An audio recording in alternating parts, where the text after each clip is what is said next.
quels que soient les modèles, et là je suis obligée de rentrer dans les ouvrages, là, quels que soient les modèles d'entrepreneuriat que vous prenez, il y a un processus. C'est pour ça qu'on parle souvent du processus entrepreneurial. Donc il y a une période, disons un processus entre l'idée que vous avez d'entreprendre et le moment où vous créez effectivement l'entreprise. Et entre les deux, en réalité, vous construisez donc votre modèle, vous construisez votre, j'ai envie de dire, votre entreprise. Hein, et au moment où elle est créée, vous voyez dans la nature de l'entreprise qui est créée. Donc entre les deux, les modèles qui sont mis en place, c'est au moins 18 mois. C'est 18 mois entre le moment où vous avez l'idée de création d'entreprise et le moment où vous créez. Alors qu'est-ce qui se passe entre ces deux moments-là? Ce qui se passe entre ces deux moments-là, c'est effectivement la maturation. Parce qu'on a effectivement l'impression qu'il suffit de penser à une chose qu'on va créer. Non, c'est pas vrai. C'est pas vrai. Dans la vraie vie, c'est même pas possible. Vous avez une idée de créer des lunettes. La première chose, c'est de dire à quoi servent les lunettes? Quelles sont les matières qu'on utilise? Donc, vous avez une sorte de maturation. Vous avez peut-être identifié une opportunité, mais il faut bien maturer l'opportunité. Est-ce qu'il y a un marché? Est-ce que ce marché est viable? Maintenant, quel est le produit? Est-ce qu'il y a des produits substituts? Quelle est la valeur ajoutée que j'apporte? Et maintenant, pour fabriquer le produit, parce que dans tous les cas, l'innovation, c'est autour d'un produit, autour d'un service, autour d'une idée. Et cette idée-là demande combien de personnes? Il faut recruter, puisque seul vous ne pouvez pas. Pour faire ces lunettes, il faut certainement quelqu'un qui fait du plastique, des verres, il faut certainement quelqu'un qui utilise un microscope, qui peut analyser les lentilles. Donc, vous voyez que derrière un produit, fût-il le plus petit, il y a au moins 2, 3, 4 expertises. Donc, première chose, vous avez l'idée. Vous avez surtout trouvé l'opportunité, c'est-à-dire vous avez une idée, vous avez un marché. Parce que dans tous les cas, c'est la première chose. Mais sauf que pour que cette idée-là soit matérialisée et surtout soit servie comme produit fini, il y a donc tout un processus. Alors, comment les autres procèdent? D'autres peuvent aller en incubation.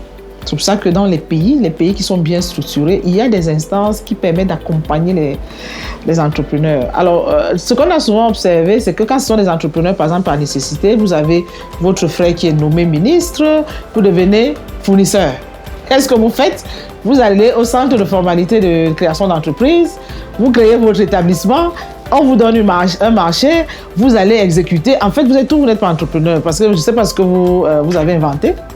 Mais maintenant, si vous avez quelque chose à inventer, vous allez vous rendre compte que la première action, ce n'est pas aller créer une entreprise, ce n'est pas avoir un établissement, mais c'est d'avoir le produit. Alors donc, la préoccupation, c'est comment fabriquer le produit.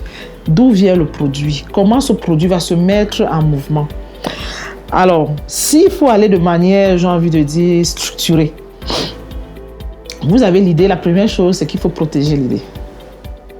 Il faut protéger l'idée. Pour protéger l'idée, vous allez à l'OAPI, d'accord, vous spécifiez l'idée. Pourquoi protéger l'idée? Parce qu'il faut avoir la preuve, apporter la preuve que personne ne l'a fait avant vous. Et ça devient votre innovation. Parce qu'il faut vous dire que si quelqu'un vous prend votre innovation, vous portez plainte, vous êtes riche demain, vous n'avez même plus besoin de créer une entreprise. Donc seulement la protection de cette idée-là est déjà un enjeu important. Pourquoi? Parce que même seulement protéger l'idée-là, vous allez vous rendre compte que c'est un exercice intéressant. Moi, j'ai subi cet exercice-là, même aussi vieille que je suis, je vous avoue que c'est quand même pas mal intéressant. Il y a un certain nombre de spécifications qu'il faut préciser. La taille, la couleur, dans tout cas, il faut spécifier le produit. Deuxièmement, il y a des frais à payer. Il faut payer parce qu'il y a des études qui sont faites, il y a un comité qui est mis en place et puis il y a une délivrance, on vous sort un certificat. Au moins là, vous allez vous dire, ok, non seulement j'ai eu une idée, cette idée, je l'ai relativement maturée, même si elle n'est pas complètement mature, mais elle est à moi. Parce que si elle n'est pas à vous, dans tous les cas, vous ne pouvez pas la revendiquer. Et quand on parle d'idée là, il s'agit de tout. Il s'agit du nom, des spécifications et du produit. Si je prends le cas du drone, le Borel Tegia dont je vous parlais, en réalité, il n'a pas créé le drone. Mais qu'est-ce qu'il a fait? Il a accéléré ou bien il a augmenté la vitesse, non seulement la vitesse du drone, mais aussi la hauteur d'élévation du drone. Et c'est ça qui était son invention. Et pour ça, là, il fallait juste aller breveter cette partie-là. Et moi, je me souviens, quand on a fait la première expérimentation, on a fait venir les gens de Camtel qui étaient susceptibles d'acheter le produit. Premier choc, l'encadrement juridique n'existe pas. Comment faire justement pour protéger son innovation dans un environnement où l'encadrement juridique est encore embryonnaire? Et donc, de ce point de vue-là, vous êtes obligé d'aller dans des instances dédiées pour vous faire encadrer et vous assurer que votre produit, au moins au plan juridique, ne sera pas attaqué. Parce que n'oubliez pas, l'entrepreneur, je n'ai pas envie de dire que les tribunaux sont à côté, mais il faut faire gaffe. Parce qu'il ne faut pas mettre les pieds dans les endroits qui sont interdits. Alors moi, je me souviens, l'étudiant m'avait posé la question de savoir, bon madame, écoutez, vous avez dit qu'il faut innover. Et si moi, je suis donc un étudiant et que je veux vendre du chanvre, qui ne se vend pas à l'université, est-ce que je dis, ah, le chanvre est interdit? Donc, toutes les innovations ne sont pas autorisées. Dans la santé, vous savez qu'il y a des manipulations qui ne sont pas autorisées. Même si vous avez trouvé quelque chose d'extraordinaire, il peut arriver que ce soit interdit. Et donc, vous vous assurez, au moment où vous avez votre idée, premièrement, que c'est la vôtre, ça veut dire que ça n'existe pas. Deuxièmement, vous la protégez. Troisièmement, au plan juridique, vous vous assurez que ce n'est pas interdit. Parce que si c'est interdit, vous arrêtez. Il y a également des aires protégées. Parce qu'il faut dire que c'est pas à la défense, par exemple, il y a des choses que vous pouvez faire, d'autres que vous ne pouvez pas faire. Il y a des autorisations également que vous serez obligé d'avoir si vous voulez aller dans certaines sphères. Moi, je me souviens quand il fallait faire cette expérimentation, il fallait avoir les autorisations du ministère de la Défense parce que les drones ne volent pas n'importe où. Et pour que un oiseau, je veux dire, comme ça, s'introduise dans un espace, les espaces sont protégés. Donc l'air que vous voyez là, il y a des propriétaires de l'air. Et donc, de ce point de vue, là aussi, il faut savoir si vous avez le droit ou pas.